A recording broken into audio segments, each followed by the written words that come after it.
Vamos a continuar hoy con esta disertación, estudio y profundización de la eclesiología bíblica.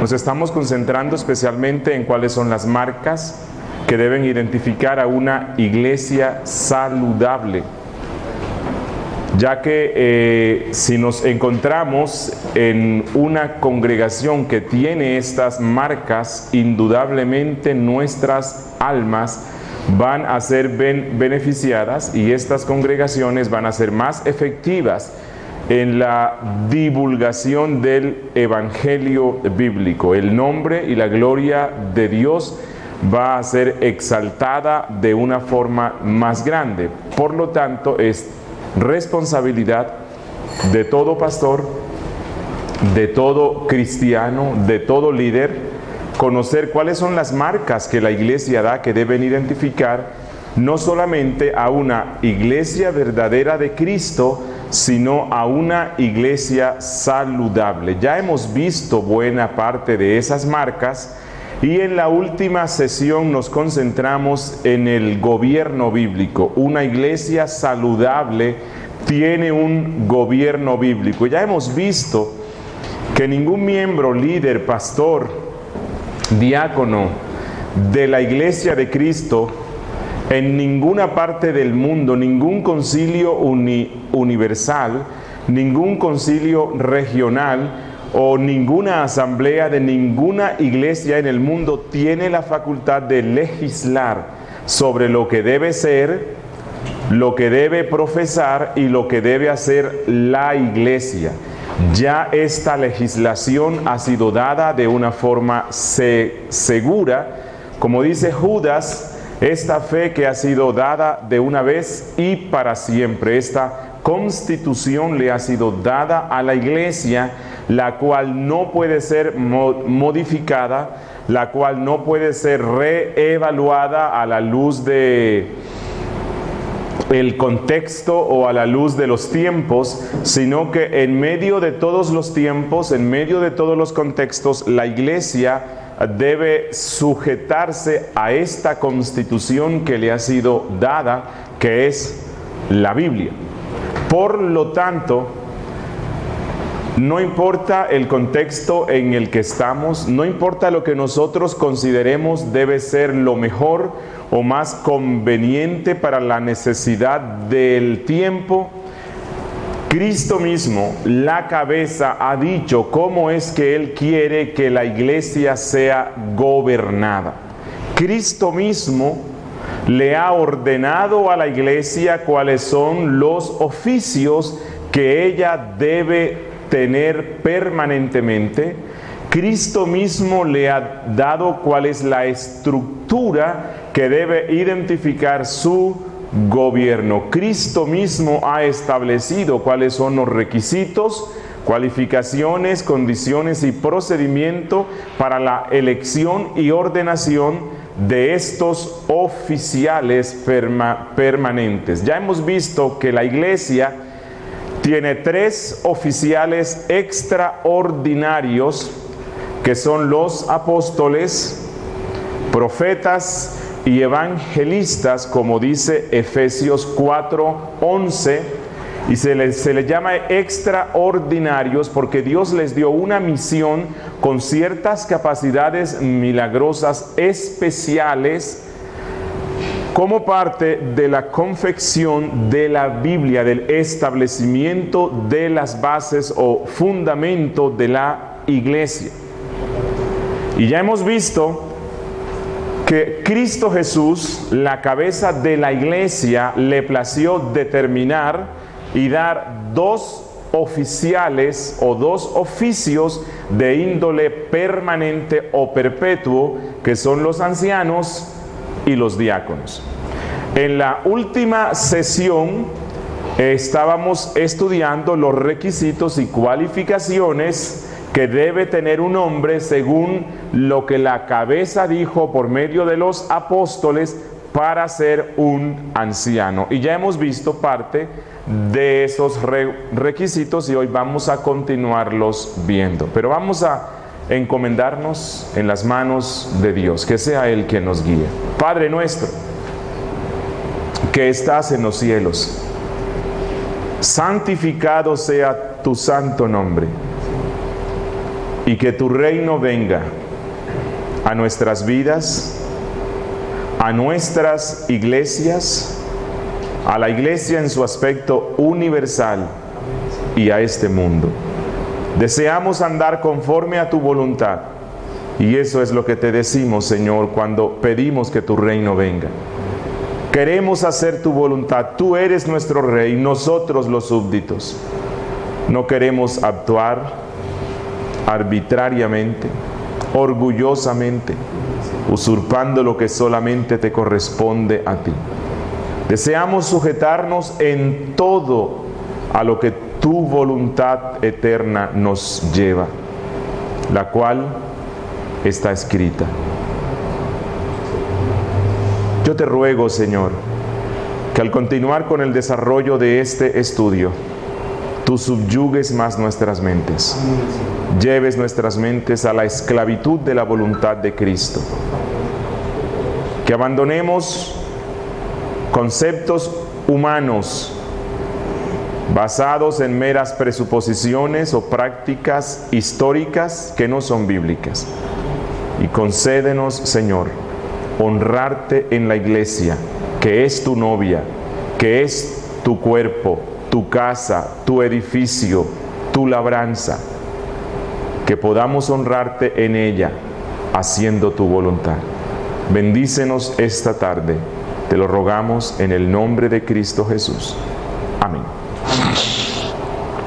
Bueno, nosotros dejamos la sesión pasada viendo algunos de los requisitos a los cuales se le llama en teología cualificaciones de los hombres que aspiran a ser pastores, ancianos u obispos. Ya hemos dicho que las tres designaciones se refieren a un mismo oficial, que no es que sean tres clases de oficiales. Ya hemos visto los requisitos que el apóstol Pablo da en primera a Timoteo capítulo 3, desde el verso 1 hasta el verso 7. No vamos a ver en detalle los que están en Tito, pero sí se los quiero leer para que quede para que bueno,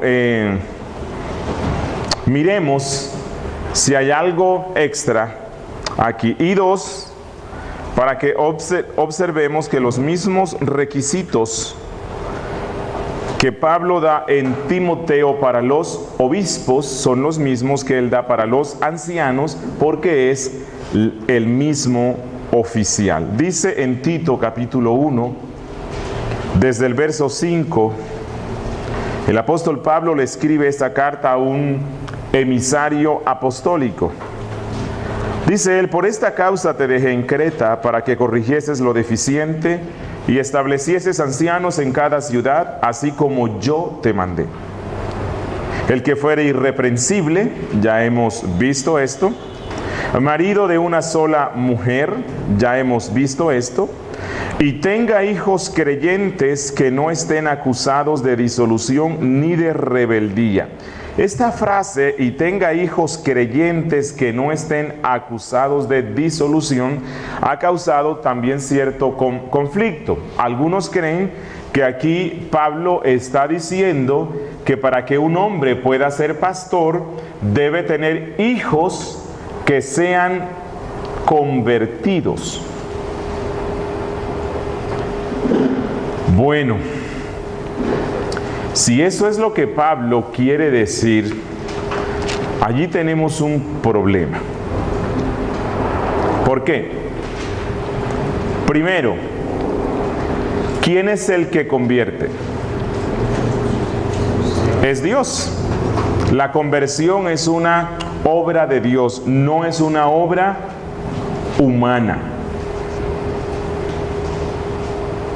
Por lo tanto, los hombres no tienen la capacidad de convertir a sus hijos. La Biblia sí nos manda a darles la instrucción, nos manda a instruirlos en la Biblia y el Evangelio diariamente, recordándoles la santa ley de nuestro Dios. La Biblia nos manda a llevarlos a la iglesia, especialmente en el santo día de reposo. La Biblia nos da muchas instrucciones para disciplinarlos y para guiarlos en el Evangelio.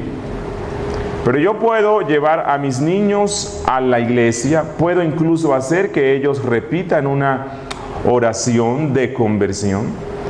¿Pero eso garantizará que sean convertidos?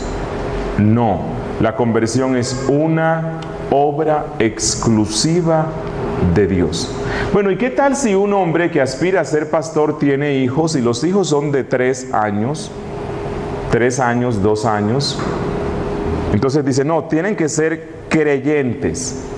Bueno, y un niño a los 3 años, 2 años podrá haber una constancia irrefutable de que ellos son convertidos o no.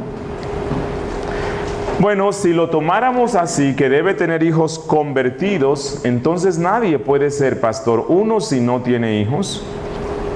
2, tal vez que sus hijos ya tengan 18, 19 años aproximadamente como mínimo, ¿no? Que es donde en cierto modo puede ver uno ya cierta identidad que los muestra como cristianos y que se enfrentan a las cosas de este mundo, y en esas tomas de decisiones se puede ver que ellos se van más por la santidad que por las cosas del mundo. Como digo, un niño de 10 años, 12, 13 años todavía es muy sujeto a sus padres y aparentará ser cristiano.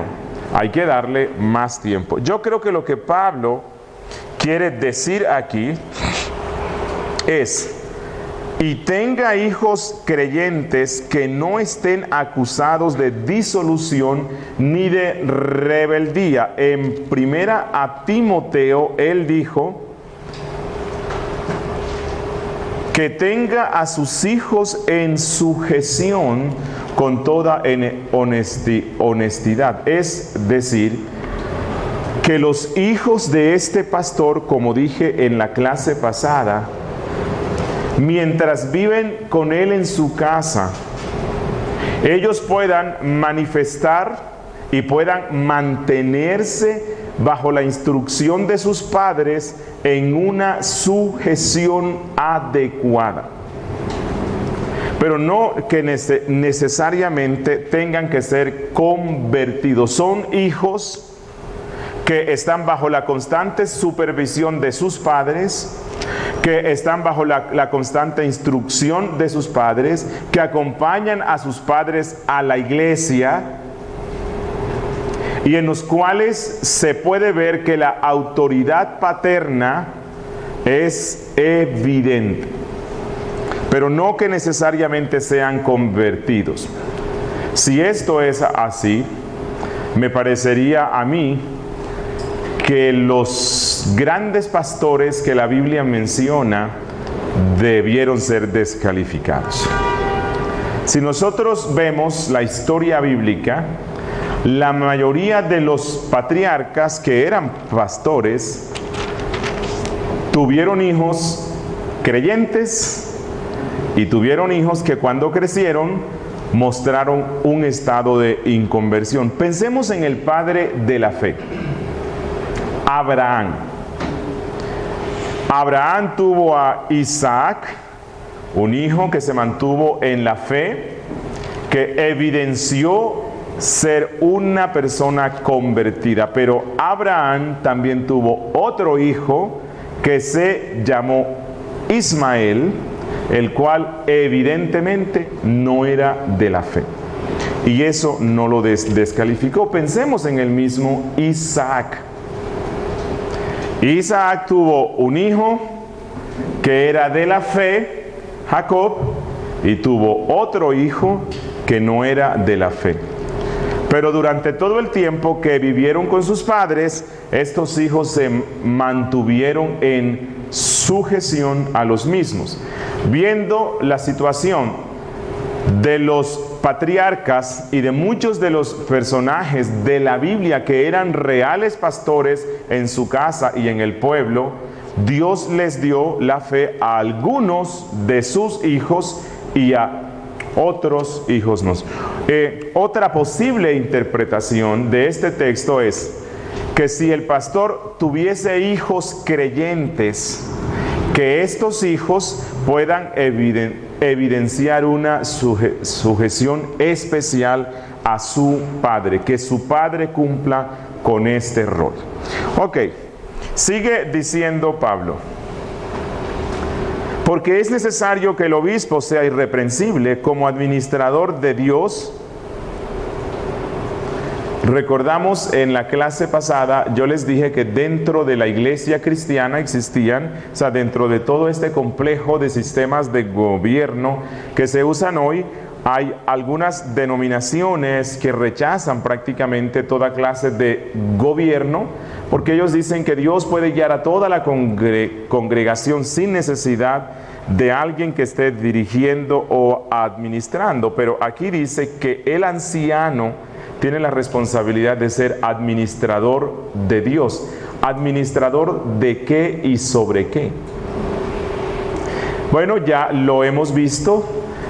Administra los sacramentos, administra la disciplina, administra la predicación de la palabra. ¿Sobre quiénes? Sobre la casa de Dios. Irreprensible, no soberbio. Ya hemos visto esto, ¿o no? Sí. No iracundo, no dado al vino, no pendenciero, no codicioso de ganancias deshonestas, sino hospedador, amante de lo bueno, sobrio, justo, santo, dueño de sí mismo, tiene dominio propio. Y esto es algo muy importante. Una persona que no tiene dominio propio no puede ser pastor. Recuerden que el pastor es una persona que va a ser ejemplo para el resto en todos los aspectos de la vida cristiana. Esa es la razón por la cual en la Biblia se le exigen requisitos bastante altos. Cuando dice dueño de sí mismo, se refiere a una persona que tiene un equilibrio en todo lo que él es, que no se sulfura con nada, pero a la misma vez que tiene dominio propio. Y el dominio propio en la Biblia, que es un tema bastante extenso, especialmente en Proverbios, se nos muestra que el dominio propio debe ser sobre todos los aspectos de nuestra vida. Como dije en la clase pasada, dominio propio en lo que come. Es alguien que no se excede. Dominio propio en el uso del tiempo. Es un hombre que sabe aprovechar bien el tiempo. Y una de las crisis que los hombres de manera especial, más que las damas, tenemos hoy, es que perdemos mucho tiempo en internet. Perdemos mucho tiempo en Facebook, YouTube, blogs, páginas web, el chat, WhatsApp, Twitter y todas estas cosas que la tecnología inventa y que se han convertido en un gran distractor para nuestra vida cristiana. Una de las grandes quejas que escucho de las esposas de hermanos, incluso de líderes, siempre es: él se la pasa en internet. No me dedica tiempo, no ora y no lee la Biblia y no progresa en su trabajo porque se la pasa en internet. Bueno, un hombre que es así no puede ser pastor, no tiene dominio propio en el uso del tiempo. Y hermanos, les doy este consejo: cuídense mucho de Facebook, porque es una gran tentación adictiva. La curiosidad de estar viendo qué es lo que se ha publicado, qué ha pasado hoy, le lleva a que usted gaste mucho tiempo en esas cosas. Y recuerden, un hombre que aspira a servir a Dios, no solamente como pastor, sino como un esposo, como un padre, es un hombre que debe tener comunión con Dios por medio de la lectura de la Biblia y por medio de la oración. Y vuelvo a insistir, las TICs se han convertido hoy día en una gran distracción para que el cristiano desarrolle bien su vida. Está uno orando y le está pitando allí el WhatsApp. Y eso es una gran distracción. El celular también se convierte en una gran distracción. Dominio propio es que si yo estoy almorzando en mi casa o con quien sea y el celular suena, no lo contesto.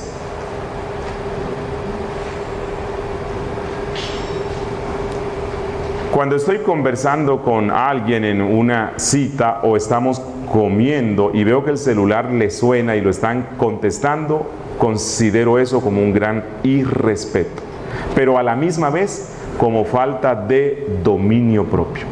Cada cosa tiene su tiempo. Y las tecnologías sí han facilitado muchas cosas, aunque conozco un pastor bautista reformado, anciano ya, que no le he conocido nunca celular, nunca, y vive bien, y cumple con todas las responsabilidades. ¿Cómo hace?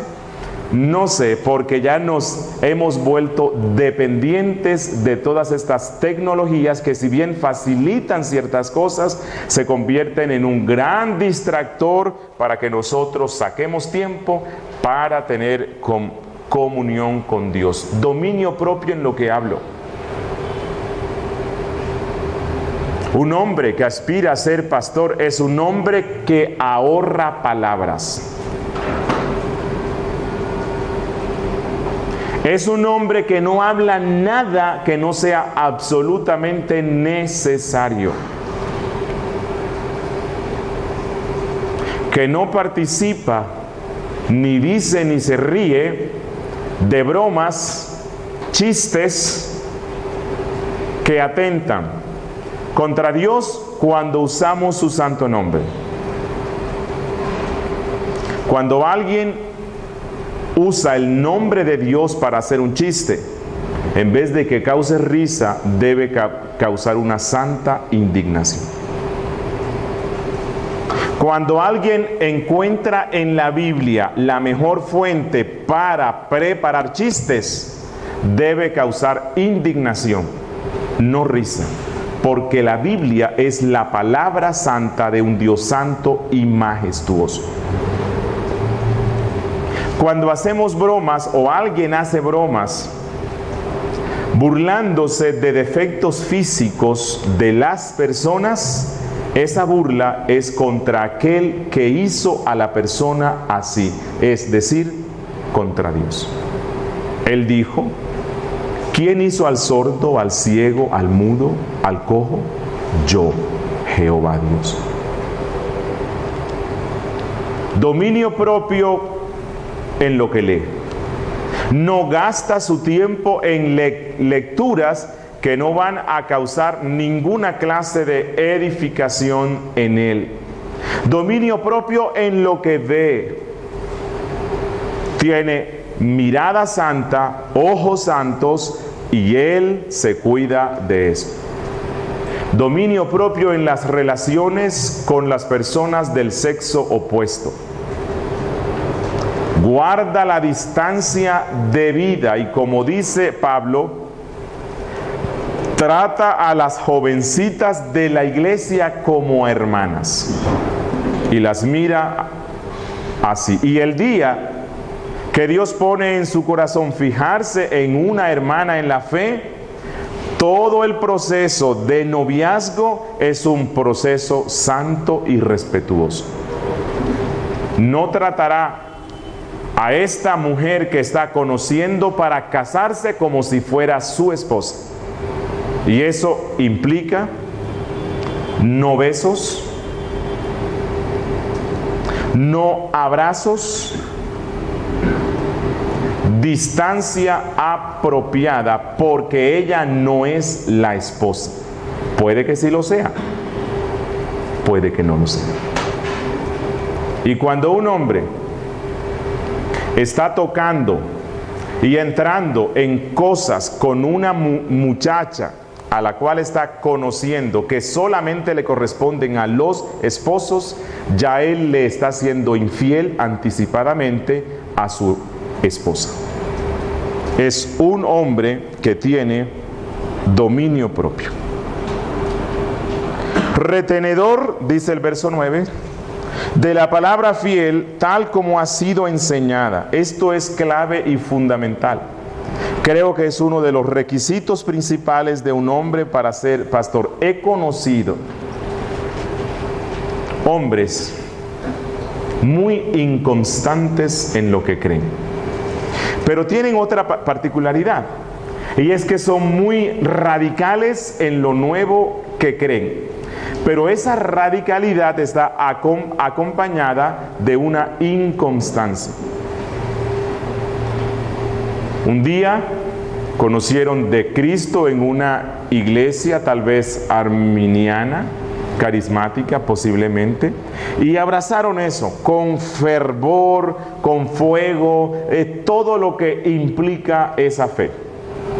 Un día escucharon una predicación tal vez de Sproul, MacArthur, Sugel Michelin, y llegan a convicciones reformadas, todavía sin conocer bien muchas cosas de la fe reformada, asumen con una radicalidad el ser reformados y condenan a los que no son como él.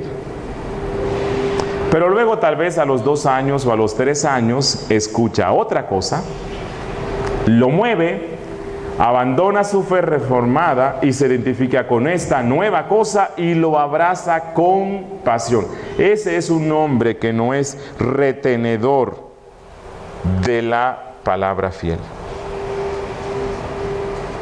Hombres inconstantes no deben ser pastores, porque pobre de la iglesia donde ellos estén. Y realmente no hay nada que más me desagrade ver hombres que son pastores cambiando de posición doctrinal frecuentemente. No digo que si yo estaba profesando una doctrina y luego a la luz de la Biblia me doy cuenta que es errónea, bueno, es mi responsabilidad confesar eso, explicarle a la iglesia y decirle, mira, yo estaba mal aquí. Pero hay una inconstancia en el mundo evangélico que viene desde hace mucho tiempo. No sé si recuerdan Israel. Si el rey era bíblico y adoraba solamente a Dios y detestaba a los ídolos, brujas y todo esto, todo el pueblo se identificaba con la fe en Dios y abandonaban a los falsos dioses. Si el rey que lo sucedía adoraba a Baal, todo el pueblo se iba con Baal. Lo mismo se puede ver en la historia de la iglesia, y la forma más clara de verlo es lo que pasaba con la iglesia de Inglaterra durante el tiempo de la Reforma. Si el rey se identificaba con la iglesia evangélica, todo el mundo era evangélico, y los sacerdotes, pastores, el arzobispo, todos iban para allá. Si el rey que lo reemplazaba se identificaba con el papa, todos se volvían católicos. Lo que nos muestra esto es que hay una inestabilidad en muchas personas que se llaman evangélicos, incluyendo pastores y líderes. Pero esto es una vergüenza, porque esto muestra que no somos retenedores de la palabra fiel, sino que andamos según los vientos. Algo que estoy viendo en este siglo, dentro de la fe que se llama reformada, es que tal vez un día un pastor que se identificaba con la fe reformada, el Señor empezó a bendecir su congregación y creció mucho y llegó a tener fama, que es una cosa que no entiendo. O sea, uno oye predicaciones de pastores que tienen congregaciones muy grandes y fama. Pero bueno, ¿y qué si Dios le ha dado una mejor capacidad a un pastor de una congregación de 5 miembros, de 20 miembros, que no tiene tanta fama? ¿No puede ser de bendición? Creo que en el fondo buena parte de los hermanos que se llaman reformados hoy día siguen con la misma cosmovisión carismática. En el mundo carismático, los grandes hombres que todo el mundo sigue y quiere escuchar son los que tienen mega iglesias. Y eso mismo pasa dentro de algunos que se llaman reformados. Y entonces uno de estos pastores que tiene una congregación grande y gran influencia llega a la convicción de que la doctrina cesacionista, es decir, esa doctrina que dice que los dones sobrenaturales o milagrosos, especialmente aquellos que estaban relacionados con la revelación que el Espíritu Santo dio, y los dones de milagros, una vez que la confección de la Biblia se dio, definitivamente cesaron, y ya hemos visto algunas razones de por qué. Lo cual ha sido una convicción de las iglesias evangélicas históricas, especialmente de las iglesias de la Reforma, como consta en sus credos. Entonces, ¿por qué un hombre de mucha fama y con una iglesia grande llega a la conclusión que posiblemente Dios está dando hoy esos dones? Todo el mundo corre para allá. Y pastores cambian su doctrina para identificarse con lo que está siendo popular hoy en el mundo reformado. Ha sido una convicción nuestra de las iglesias evangélicas históricas, especialmente de las reformadas, que el culto a Dios debe ser un culto solemne, no muerto, pero sí solemne.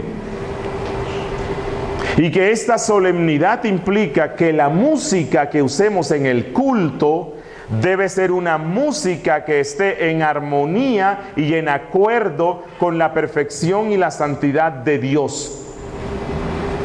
Pero hoy día un pastor que se llama reformado tiene una congregación muy grande, influyente, tiene fama y habla bien lindo, y un día se le da porque en su iglesia monta una orquesta y un grupo de pop o rock, y la letra de los himnos o le ponen buena letra acompañada con ritmos sensuales, ritmos que no nos llevan en nada a estar en armonía con la majestad de Dios, sino más bien con los deseos de nuestra carne. Entonces todo el mundo sigue por ese rumbo. ¿Por qué razón? Pablo dice, debemos ser retenedores de la palabra fiel tal como ha sido enseñada. Y esto implica que un hombre que aspira a ser pastor es un hombre fiel, firme en la Biblia. para que también pueda exhortar con sana enseñanza y convencer a los que contradicen. Si vamos con ambigüedades, si hoy creo una cosa y mañana creo otra cosa porque es más popular, bueno, ¿cómo voy a convencer a los que están contradiciendo la fe? Ellos mismos se van a dar cuenta que mi fe es muy ambigua, gelatinosa, flexible. Porque hay aún muchos contumaces, habladores de vanidades y engañadores, mayormente los de la circuncisión. Y todo esto lo que nos muestra es que otra responsabilidad principal del pastor es hacer apologética. El pastor debe ser un defensor de la fe, convencido, que es radical en los dogmas claros que la Biblia tiene y que es amoroso y tierno en aquellas cosas en las cuales no se puede hacer dogma. Tiene esas dos combinaciones. No es radical simplemente porque tiene que ser o no. Hay cosas en las cuales se debe ser radical en las cosas que la Biblia enseña de una forma clara. Ejemplo, la depravación humana. ¿Es algo claro y contundente en la Biblia? Sí, y yo tengo que ser radical en eso. La salvación por gracia, ¿es algo claro en la Biblia? Tengo que ser radical en eso.